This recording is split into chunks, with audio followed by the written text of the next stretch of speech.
पिछले महीने जुलाई में किस कंपनी ने कितनी गाड़ियां बेची हैं वो डेटा आ चुका है। शुरुआत करते हैं तो 14th पोजीशन पर हमेशा की तरह चिपक कर रह गई है जीप, जिसने सिर्फ 251 गाड़ियां ही बेच पाई हैं। पिछले साल के इसी महीने से कंपेयर करूं तो इसकी 9% गाड़ियां कम बिकी हैं और इतनी कम बिक्री के साथ इसका मार्केट शेयर है मात्र 0.1% का।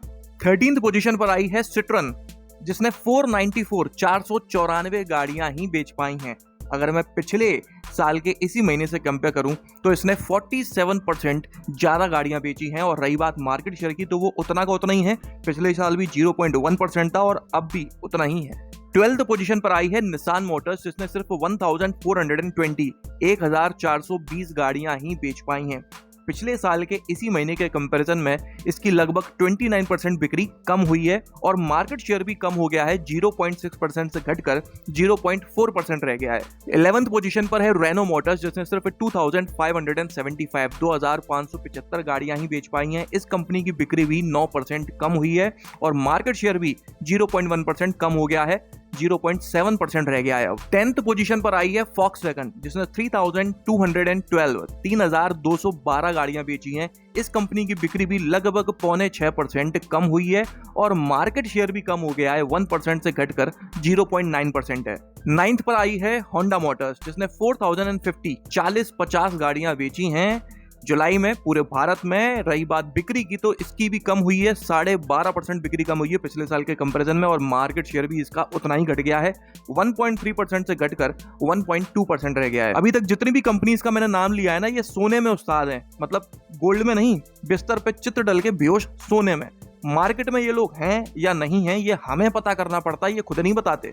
नई गाड़ी लॉन्च करनी नहीं है, लॉन्च कर भी दी है तो उसमें समय रहते चेंजेस करने नहीं है, खुद इंटरेस्ट नहीं है अपनी गाड़ियों में, भाई जनता कहां से दिखाएगी। आगे बढ़ते हैं तो 8th पोजीशन पर है स्कोडा, जिसकी 5554 गाड़ियां बिकी हैं। अगर मैं पिछले साल के इसी महीने से कंपेयर करूं ना तो 164% बिक्री इस कंपनी की ज्यादा हुई है। इतनी ज्यादा ग्रोथ किसी भी कंपनी ने नहीं दिखाई है। मार्केट शेयर की बात करूं तो वो भी लाजवाब बढ़ा है, 0.6% से बढ़कर 1.6% हो गया है। कहने को फॉक्सवैगन और स्कोडा सिस्टर कंपनीज हैं, दोनों मिलकर ही गाड़ियां लॉन्च करती हैं, प्लेटफॉर्म इंजन सब सिमिलर होते हैं, लेकिन स्कोडा कहां पर है और फॉक्सवैगन कहां पर है आप देख सकते हो। 7th पोजीशन पर आई है मॉरिस गैराजेस। ये कंपनी दुनिया भर के हाथ पांव मार रही है इंडियन मार्केट में बने रहने के लिए और ऊपर आने के लिए, और कहीं ना कहीं इसको रिस्पॉन्स भी पॉजिटिव मिल रहा है। 6678 गाड़ियां बेची हैं। पिछले साल के कंपैरिजन में 46% बिक्री ज्यादा हुई है इस कंपनी की। मार्केट शेयर 1.3% से बढ़कर 1.9% हो गया है बॉस। 6th पोजीशन पर आई है किया मोटर्स, जिसने 22,135 गाड़ियां बेची हैं, 8% की ग्रोथ है बिक्री में। मार्केट शेयर भी 6% से बढ़कर 6.4% हो गया है। 5th पोजीशन पर आई है टोयोटा मोटर्स। कहने को यह भी एक सोती हुई कंपनी है, लेकिन चालाक कंपनी है, सही समय पर जागती है, अपना काम करती है, वापस सो जाती है। नहीं तो मारुति सुजुकी को लगा रखा है अपने काम पर, जाओ बेटा हम सो रहे हैं, अपना काम करते रहो, गाड़ियां बनाओ, हमारे नाम से लॉन्च करो। इस कंपनी ने 29,159 गाड़ियों को बेचा है। ग्रोथ तो नहीं हुई है, लेकिन मैं डिक्लाइन भी नहीं कहूंगा, मात्र 1.3% की बिक्री कम हुई है, तो इतना चलता रहता है ऊपर नीचे। मार्केट शेयर भी थोड़ा सा घटा है, 8.6% से घटकर 8.4% रह गया है। कहने को 0.2% घटा है, लेकिन इनके लिए क्या फर्क पड़ना है, 8-9% का तो मार्केट शेयर पहले से ही है। जिनका 1% है उनका घटे इतना तो फर्क पड़ता है। 4th पोजीशन पर आई है टाटा मोटर्स। लोगों को बहुत उम्मीद थी कि टाटा ही वो कंपनी बनेगी जो हुंडई को पीछे छोड़कर दूसरा स्पॉट छीन लेगी परमानेंट, लेकिन ऐसा हुआ नहीं। जैसा कि इसका नाम है, शायद लोग बाग इसको सीरियसली ले गए हैं, टाटा टाटा करने लगे हैं।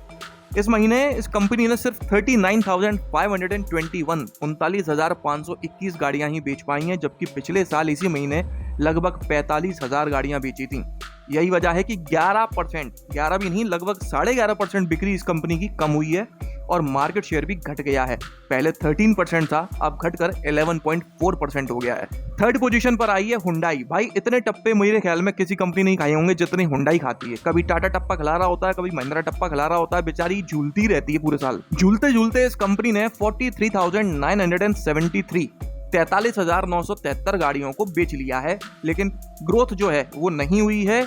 10.3% बिक्री इस कंपनी की कम हुई है पिछले साल के कंपैरिजन में और मार्केट शेयर भी घट गया है, 14.3% से घटकर 12.7% रह गया है। 2nd पोजीशन पर आई है दोबारा से महिंद्रा एंड महिंद्रा। इसने 49,871 49,871 गाड़ियों को बेचा है। 19.8% की बिक्री इसकी ज्यादा हुई है और मार्केट शेयर भी 2.3%। इतना ज्यादा मार्केट शेयर किसी का नहीं बढ़ा है, अकेली महिंद्रा का बढ़ा है। 12.1% से बढ़कर 14.4% पहुंच गया है। भाई एक तो ये सिर्फ एसयूवी लॉन्च करते हैं बैक टू बैक, और लगभग सारी एसयूवीज इनकी मार्केट में दौड़ रही हैं। इंडिया की जो नंबर 1 कंपनी है मारुति सुजुकी, उसने 1,37,776 1,37,776 गाड़ियों को बेचा है।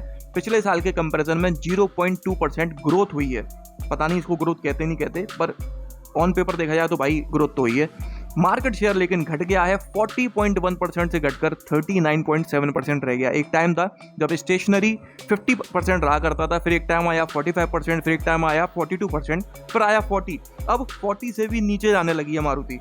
पता नहीं क्या होगा भाई आगे चल के। तो ये था पूरा डेटा, किस कंपनी ने कितनी गाड़ियां बेची हैं। ये वीडियो लेट जरूर आया है, लेकिन उसमें मेरा फॉल्ट नहीं है। जैसे ही मुझे कंप्लीट डेटा मिला है, तुरंत मैंने वीडियो बनाकर पब्लिश कर दिया है। बाकी अगर आपको ये वीडियो पसंद आया हो तो लाइक कर दीजिएगा, इस चैनल को सब्सक्राइब कर लीजिए और बेल आइकन को दबाना बिल्कुल ना भूलना। आपका दिन शुभ रहे। धन्यवाद।